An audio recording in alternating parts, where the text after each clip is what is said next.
Hello বন্ধুরা, নতুন একটি ভিডিওতে তোমাদের সবাইকে স্বাগত জানাই। আমরা সকলে ভালো আছি, সুস্থ আছি। তোমরা কেমন আছো? আশা করি তোমরা সবাই ভালো আছো, সুস্থ আছো। পূর্ব মেদিনীপুর জেলার ছোট্ট একটি গ্রাম থেকে আমি সুমিতা আমার ব্লগ চ্যানেলে জানাই তোমাদের অনেক অনেক ভালোবাসা আর অনেক অনেক স্বাগত।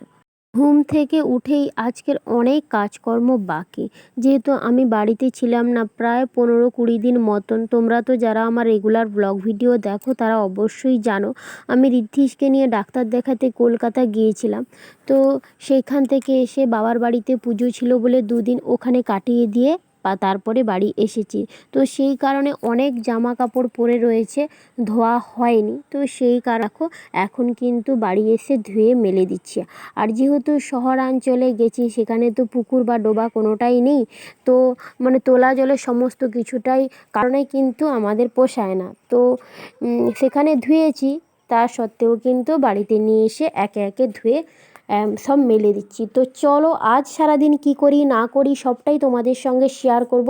তোমরা প্লিজ পুরো ভিডিওটার সাথে থাকো, আশা করি ভিডিওটা তোমাদের খুব ভালো লাগবে। আর দেখো, জামা কাপড়গুলো আগে মেলে দিই, তারপরে তোমাদের সঙ্গে কথা হচ্ছে।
সমস্ত জামা কাপড় তো ধুয়ে মেলে দিলাম, তারপরে জল এসেছিলো, জল টল ভরে আমি স্নান করে চলে এসেছি দেখো রান্নার কাজে। ঋদ্ধিষকে খাওয়ার করে খাইয়ে দিয়েছি, আমিও খেয়ে নিয়েছি। এখন দেখো সবজিপাতিগুলো একে একে কেটে নিচ্ছি, আর উনুনে ওদিকে কিন্তু ভাতটা চাপিয়ে দিয়ে এসছি।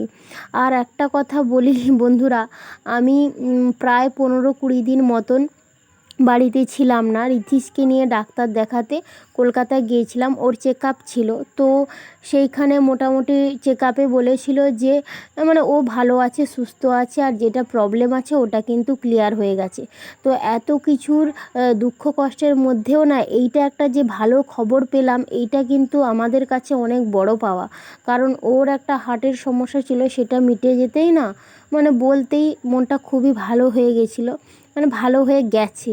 তো ডাক্তার দেখানো হয়নি, খালি ইকোটাই হয়েছে, ডাক্তার পরে দেখানো হবে। তো আবার কয়েকদিন পরেই যাব। তো এতদিন বাড়িতে ছিলাম না, বাড়িতে এসেই না কীরকম চারপাশটা যেন ফাঁকা ফাঁকা, কেউ নেই কেউ নেই, এরকমটা কিন্তু আমার হয়। তোমাদের কাদের কাদের এরকম হয় মেয়েদের অবশ্যই কিন্তু জানিও। আবার থাকতে থাকতে এখানকার মতন হয়ে যায়। তো যাই হোক, বাড়ি এসেছি, মন মেজাজও খারাপ, যে এটা মনে হয় কার বাড়ি কার বাড়ি এরকম কিন্তু মনে হচ্ছে। তো যাই হোক, তোমাদের সঙ্গে কথা বলতে বলতে দেখো সবজিপাতিগুলো কেটে নিচ্ছি। আর এই দিকে ঋদ্ধিষের জন্য আলাদা করে যে তরকারি করি তারই কিন্তু সবজি কেটে নিয়েছি। আর আজকে দুপুরে হবে আলু উচ্ছে ভাজা, মাছের ঝোল, আর ঋদ্ধিষের জন্য আলাদা করে একটা সবজি তরকারি হবে।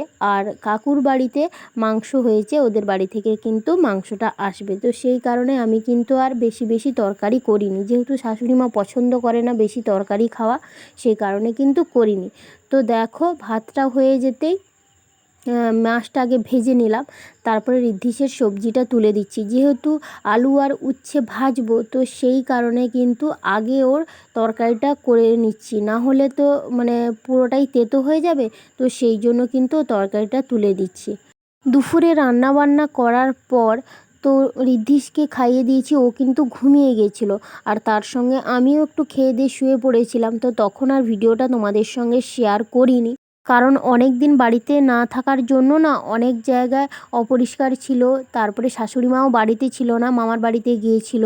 তো আমার জামা কাপড় কিছু গোছগাছ করার ছিল, সেগুলোই কিন্তু আমি পরিষ্কার পরিচ্ছন্ন করছিলাম আর গুছিয়ে রাখছিলাম। তো সেই কারণে কিন্তু তখন আর ভিডিওটা করিনি। এখন বাজে 5টা বেজে গিয়েছে, 5টা 15 হয়েছে। আর বাড়িতে অনেক দিন না থাকার কারণে না অনেক কাজকর্ম ছিল, গোছগাছ বাকি ছিল। তারপরে বাইরে থেকে এসেছি, জামা কাপড় ধুয়ে সেগুলোকে গোছগাছ করে উঠতেই এতক্ষণ সময় লেগে গেল। আর এখন টুকটাক কিছু কাজকর্ম রয়েছে, তো সেইগুলোই একে একে সারবো। আর ওদিকে ঋদ্ধিস গেছে, ও ঠাকুমা নিয়ে গেছে ওকে। তো এখন মানে দরঘর ঝাঁটানো বাকি আছে, ওটাই এখন করব। আর বাদ বাকি কাজ সমস্ত শেষ হয়ে গেছে। আর এদিকে দেখো ভেজা জামা কাপড়গুলো সমস্ত মেলে দিচ্ছি। তো চলো কিছু কাজ আছে সেগুলো আগে সেরে নিই, তারপরে তোমাদের সঙ্গে কথা হচ্ছে।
এই চারদিকটা মানে ঝাঁটিয়ে নিলে কিন্তু আমার কাজ কাম শেষ হয়ে যাবে। তো বিকেলে তো ওকে ফল টল খাইয়ে ওর ঠাকুমার সঙ্গে পাঠিয়ে দিয়েছিলাম। তো বিকেলে কাজ টাজ সেরে যাওয়ার পরে সন্ধ্যাবেলায় কিন্তু আর সন্ধ্যাবাতি দিইনি। আমাদের কিন্তু 15 দিন সন্ধ্যাবাতি দেওয়া হবে না, কারণ আমাদের জন্মাসুজ হয়েছে। তো সেই কারণে কিন্তু আর সন্ধ্যাবাতি পড়েনি।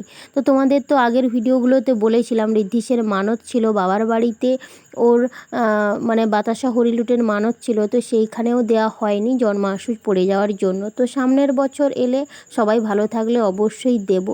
তো দেখো রাতে কি কি রান্না হচ্ছে। এই যে বেগুনটা দেখছো, এটা কিন্তু আমার বাড়ির গাছে। তো বেগুন, আলু, টমেটো ভাতে দেব। আর ঋদ্ধিসকেও আজকে প্রথমবার ভাত খাওয়াবো রাতে, তো সেই কারণে কিন্তু ওর জন্য একটু সবজি দিয়ে ঝোল বানাচ্ছি। তো যাই হোক, ভিডিওটা আর বেশি বড় করছি না, এখানেই শেষ করছি। কেমন লাগলো অবশ্যই জানিও। নেক্সট ভিডিওতে তোমাদের সঙ্গে দেখা হবে। সবাই ভালো থাকো, সুস্থ থাকো। আর অবশ্যই আমার ভিডিওগুলো যদি তোমাদের ভালো লেগে থাকে তাহলে চ্যানেলটা সাবস্ক্রাইব করে পাশে থাকো। যারা আমার রেগুলার ভিউয়ার্স আছো তাদেরকে আমার অনেক অনেক ভালোবাসা। আর যারা নতুন দেখছো আমার ভিডিওটা, তাদেরকে পাশে থাকার জন্য অনেক অনুরোধ রইল। তো চলো সবাই ভালো থাকো, দেখা হচ্ছে নেক্সট ভিডিওতে। সবাইকে টাটা।